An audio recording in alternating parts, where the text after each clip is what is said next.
Yes, good afternoon students. जैसा कि हम लोगों ने कल बेटा मेटल्स के प्रॉपर्टीज़ पे बात कर ली थी, ठीक है। जैसा कि दो तरह की प्रॉपर्टीज़ हम लोगों ने पढ़ी थी, तो अब हम लोग नेक्स्ट जो टॉपिक है केमिकल प्रॉपर्टीज़, अब उसको डिस्कस करेंगे। तो हम लोगों ने मेटल्स की फ़िज़िकल प्रॉपर्टी पे कम्प्लीटली बात कर ली है, मेटल नॉन मेटल की। अब हम लोग मेटल्स एंड नॉन मेटल्स की केमिकल प्रॉपर्टीज़ पे बात करेंगे, ठीक है। तो क्योंकि बेटा हमने जैसे कि थोड़ा बहुत हिंट दे दी थी कि केमिकल प्रॉपर्टी में किसके साथ किसकी रिएक्शन होगी और कौन सा प्रोडक्ट फॉर्म्ड होगा, हम लोग उस पर बात करेंगे। तो आज हम लोग पढ़ेंगे chemical properties of metal and non metal. इसमें हम लोग बेटा रिएक्शन पढ़ेंगे किसकी, ऑक्सीजन के साथ, कि कौन सा मेटल आपका ऑक्सीजन के साथ रिएक्ट करके कौन सा प्रोडक्ट फॉर्म करता है, ठीक है। उस पे हम लोग बात करेंगे। तो देखो बेटा, हम लोग इसमें कॉमन एग्जांपल लेंगे। आप सभी को पता है आयरन, आयरन आप सभी ने देखा होगा। आयरन में जो रस्ट है, आयरन की जो रस्ट है वो एक प्रोडक्ट है, ठीक है, एक केमिकल कंपाउंड है जिसको आप सबने ऑब्ज़र्व किया होगा, ठीक है ना। तो हम लोग सीधे उसी पे बात करते हैं। तो आपको पता है कि आयरन में जो रस्ट होती है वो कैसे फॉर्म्ड होती है, जब उसमें ऑक्सीजन और वाटर की प्रेजेंस हो, यानी वाटर एंड ऑक्सीजन के कांटेक्ट में आने पे आपका जो आयरन है वो धीरे धीरे किस में कन्वर्ट हो जाता है, रस्ट में, ठीक है। तो सीधे सीधे रिएक्शन है। आयरन का केमिकल फार्मूला होता है Fe। तो Fe की रिएक्शन जब हम कराएंगे किसकी, ऑक्सीजन के प्रेजेंस में यानी O2 प्लस, और किसके प्रेजेंस में, वाटर के प्रेजेंस में यानी H2O, ठीक है। तो आफ्टर रिएक्शन आपका बनेगा प्रोडक्ट, ठीक है। कौन, देखिए इसमें क्वेश्चन मार्क लगा है तो आपको पता होगा कौन सा प्रोडक्ट बनेगा। तो बनेगा रस्ट, ठीक है। रस्ट का फार्मूला, पहले आप रस्ट लिखोगे, ठीक है, ब्रैकेट में उसका फार्मूला लिख लोगे, ठीक है, Fe2O3 इंटू XH2O। जो इंटू इसमें बनाएंगे वो डॉट बनाएंगे, ठीक है। इसमें मैथमेटिकली वाला क्रॉस नहीं बनाना है, इंटू का मतलब डॉट होता है, क्योंकि ये केमिस्ट्री की लैंग्वेज है।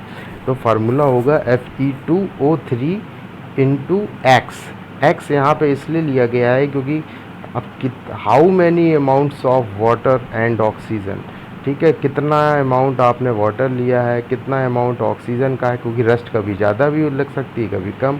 तो इस वजह से अकॉर्डिंग टू अमाउंट हम लोग वहाँ पे एक्स जो है डिनोट कर लेते हैं, जिससे कि जितना ज़्यादा अमाउंट होगा, जैसे कि अमाउंट ज़्यादा है तो वहाँ एक्स की जगह 4 लिख सकते हैं, 5 लिख सकते हैं, 6 लिख सकते हैं। अमाउंट कम है तो 1 लिख सकते हैं, 2 लिख सकते हैं, ठीक है। तो इस तरह से x की जगह हम लोग फाइंड कर सकते हैं। तो ये है बेटा रिएक्शन। दूसरी रिएक्शन दी है मैग्नीशियम। मैग्नीशियम शायद आपने देखा हो या ना देखा हो, हम आपको इसका भी प्रैक्टिकल करा देंगे। तो मैग्नीशियम एक रिबन टाइप की होती है, और उसको जब हम ऑक्सीजन की प्रेजेंस में बर्न करेंगे, तो क्योंकि बर्निंग तो वैसे भी ऑक्सीजन की प्रेजेंस में ही होगी, जैसा कि मैंने कल बताया था। तो जब ऑक्सीजन की प्रेजेंस में हम उसे बर्न करेंगे तो एक नया प्रोडक्ट बन के आएगा जिसका नाम होगा मैग्नीशियम ऑक्साइड, और उसका केमिकल फार्मूला है MgO, okay. Magnesium oxide MgO ये बनेगा, ठीक है। तो ये बेटा इस तरह के आपके दो कंपाउंड, तो ये जो क्वेश्चन मार्क है आप यहाँ पे इसको कंपाउंड के नेम को फिल कर सकते हो। बाकी ये प्रैक्टिकल है, ये हम आपको करके दिखा देंगे। इसके नेचर के बारे में बात की गई है। लिटमस पेपर यूज़ किया गया है कि अगर आयरन है और आयरन से रस्ट बन रही है तो उसका नेचर कैसा होगा, और अगर मैग्नीशियम से मैग्नीशियम ऑक्साइड बन रहा है तो उसका नेचर कैसा होगा, ओके। तो ये एक्टिविटी हम लोग जो है लैब में कर लेंगे, चलेगा। फिर हम लोग नेक्स्ट बात करते हैं, क्या इसके अलावा और भी कई ऐसे मेटल्स हैं जो रिएक्शन करते हों किसी अनदर गैसेस के साथ।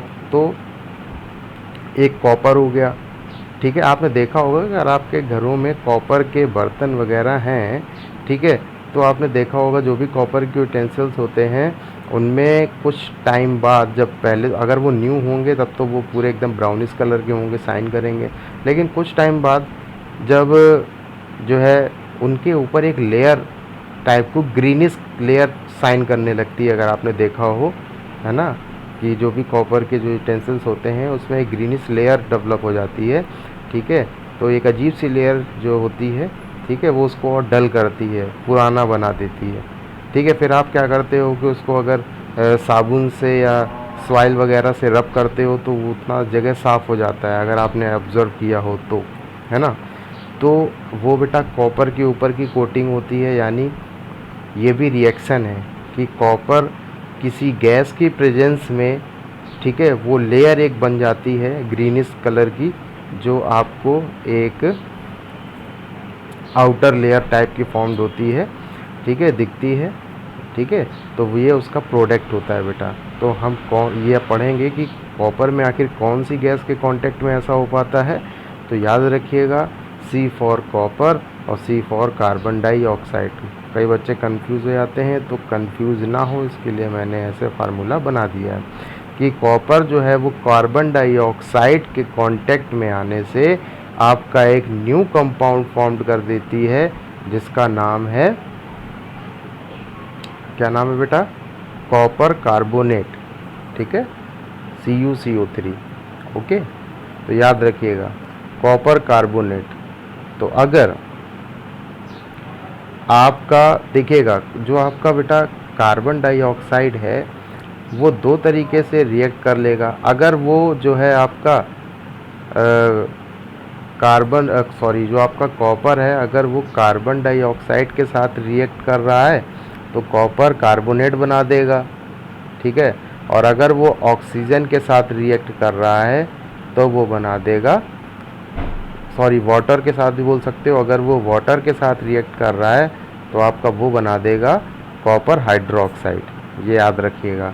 अगर कॉपर दो गैसेस से, दो चीज़ों से रिएक्ट करता है, अगर कॉपर आपका किसी कार्बन डाइऑक्साइड गैस से रिएक्ट कर रहा है तो कॉपर कार्बोनेट बना देगा, CuCO3, जिसका केमिकल फार्मूला है। और अगर कोई कॉपर वाटर के साथ रिएक्ट कर रहा है तो कॉपर हाइड्रोक्साइड बना देगा, जिसका फार्मूला होता है CuOH का होल ट्वाइस। तो इस तरह से ये बेटा रिएक्शन है। अगर आपको इसमें थोड़ा सा डाउट है तो इसको हम एक बार जब स्कूल ओपन होगा तो हम बोर्ड में आपको क्लियरली इसको क्लियरिफाई कर पाएंगे, इसमें कोई प्रॉब्लम नहीं है, ठीक है। इसके बाद मैग्नीशियम रिबन की हम लोग बात कर ही चुके थे। मैग्नीशियम रिबन का नेचर कैसा होता है इस पर भी हम लोग बात कर लेंगे, ठीक है, क्योंकि ये प्रैक्टिकल है तो ये प्रैक्टिकल करके ही हम दिखाएंगे, तभी आप इसको ईजिली ऑब्ज़र्व कर पाओगे। नेक्स्ट जो आपकी एक्टिविटी 4.4 दी गई है, इसमें भी बेटा जो है एक्टिविटी है जिसमें सल्फ़र पाउडर लिया गया है और इसको बर्न किया गया है। बर्न करने के बाद ये देखा गया है, क्योंकि सल्फ़र नॉन मेटल है, तो ये देखा गया है कि जो नॉन मेटल है इसका किस तरह का नेचर है, या एसिडिक है, बेसिक है, न्यूट्रल है, किस तरह का है। तो हम लोग लिटमस पेपर के थ्रू हम लोग इसको जो है ईज़िली जो है क्लासीफाई कर पाएंगे, ऑब्ज़र्व कर पाएंगे कि आखिर इसका नेचर कैसा है, ठीक है, ओके। फिर उसके बाद टेबल दी गई है 4.4 metal and non metal in acidic and bases. अब इसमें देखो बेटा, नेम ऑफ द बेस, अब आपको पता होने चाहिए कि बेस कौन कौन से होते हैं, ठीक है। जैसे आपने पढ़ा नहीं है एसिड, कोई 4 एसिड के नेम बताओ, कोई 4 बेस के नेम बताओ, तो वही अब ये आपको याद होने चाहिए, ठीक है। इसमें तो खैर 5 पूछे, आपको कम से कम 10 बेस के नेम याद होने चाहिए, 10 एसिड के नेम याद होने चाहिए, और न्यूट्रल कौन है ये भी पता होने चाहिए। तो इसमें सबसे पहला है कैल्शियम हाइड्रोक्साइड, ये बेस है बेटा, याद रखिएगा। जिनके नाम के बाद हाइड्रोक्साइड लगता है वो बेस ही होते हैं, ठीक है। जैसे कि कैल्शियम हाइड्रोक्साइड, अच्छा देखो एक तरीका बता दूं, किसी के नाम के बाद में हाइड्रोक्साइड लगा दो, ठीक। जैसे कैल्शियम हाइड्रोक्साइड, मैग्नीशियम हाइड्रोक्साइड, ठीक है, copper hydroxide, calcium hydroxide, aluminium hydroxide. लो कितने सारे नाम बन गए बेटा, कितने ही बना लो, ठीक है। तो ऐसे आगे मेटल का नाम और बाद में हाइड्रोक्साइड और उसके बाद मेटल। देखिएगा इसमें जैसे कैल्शियम हाइड्रोक्साइड है तो कैल्शियम, अब मैग्नीशियम हाइड्रोक्साइड करोगे तो फिर मैग्नीशियम लिखना पड़ेगा, ठीक है ना। सोडियम हाइड्रोक्साइड करोगे तो यहाँ सोडियम लिखना पड़ेगा, ठीक है। पोटेशियम हाइड्रोक्साइड करोगे पोटेशियम लिखना पड़ेगा, एल्युमिनियम हाइड्रोक्साइड करोगे एल्युमिनियम लिखना पड़ेगा, कितने भी कर दो बेटा, ठीक है। उसके बाद name of the acid, acid के नेम जैसे सल्फ्यूरिक एसिड है, और आपको पता है सल्फ्यूरिक एसिड के बाद जो है एसिटिक एसिड भी आता है, ठीक है, और टार्टरिक एसिड भी आता है, ठीक है। इसके अलावा फॉर्मिक एसिड भी आता है, ठीक है। उसके बाद हाइड्रोक्लोरिक एसिड भी आता है, बहुत सारे एसिड आते हैं, ठीक है। तो ये सब आपको याद होना चाहिए। नॉन मेटल में जितनी भी गैसेस जैसे सल्फ़र है, इसके अलावा ऑक्सीजन, हाइड्रोजन, क्लोरीन, जितनी भी गैसेस आप लिख डालो, ये सब नॉन मेटल में आएंगी, ठीक है बेटा। अच्छा, अब देखिएगा इसमें बेटा, the name of the products formed in the reaction of sulphur and oxygen is sulphur dioxide gas.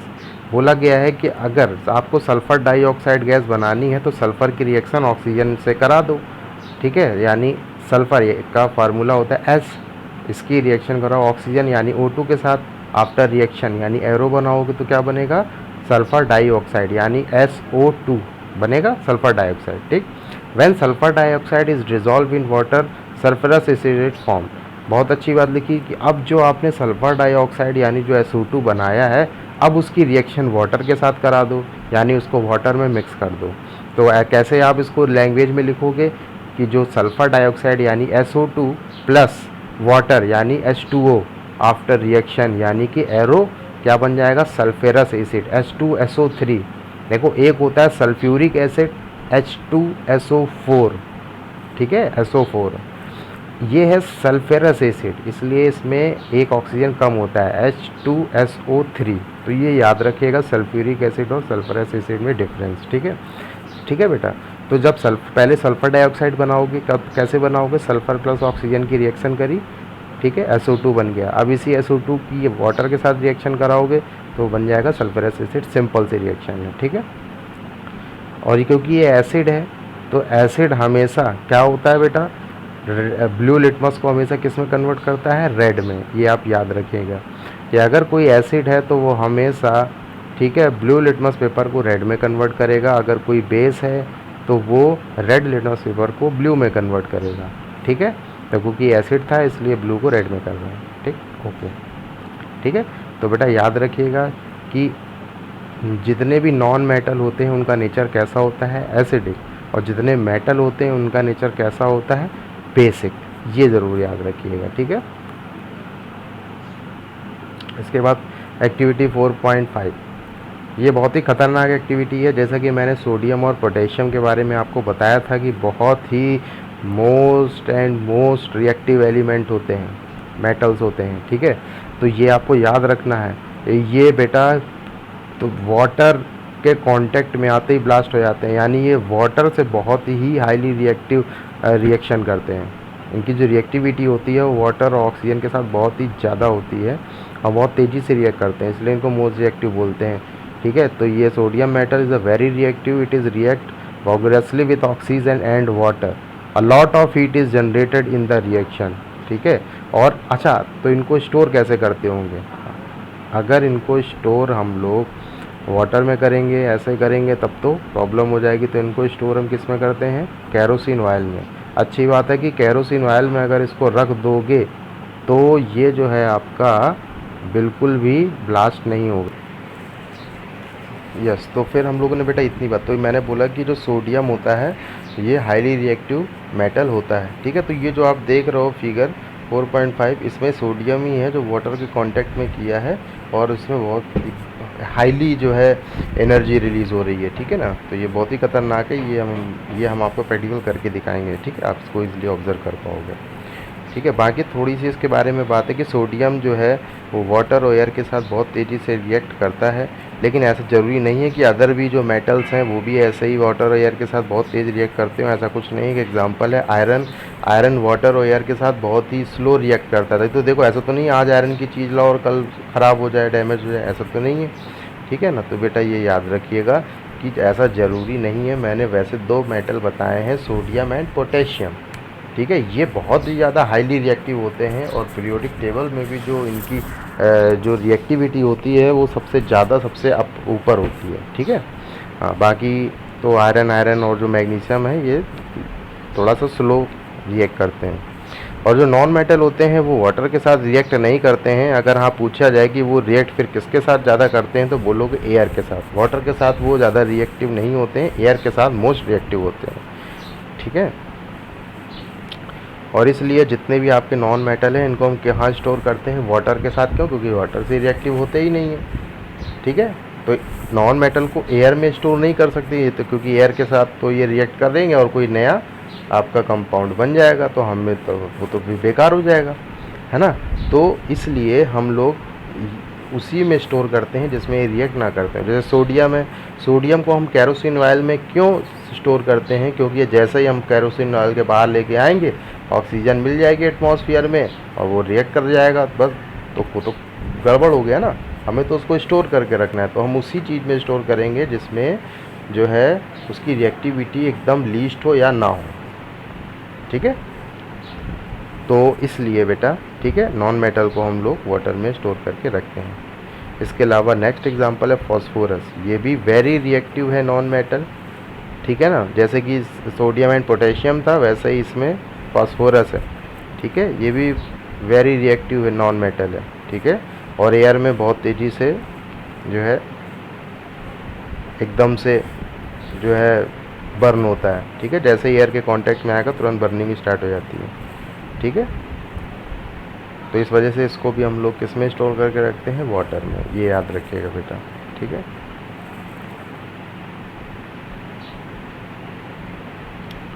अब आगे बेटा 4.6 में आपके जो है रिएक्शन विथ एसिड। अब हम लोग रिएक्शन विथ एसिड की बात करेंगे, तो इससे पहले हम लोग एक्टिविटी 4.6 में देख लें कि जैसे मैग्नीशियम रिबन है, ठीक है। तो मैग्नीशियम रिबन में अगर हम लोग मैग्नीशियम रिबन की रिएक्शन डाइल्यूट हाइड्रोक्लोराइड, देखो डाइल्यूट का मतलब क्या होता है, एक होता है डाइल्यूट और एक होता है कंसनट्रेट।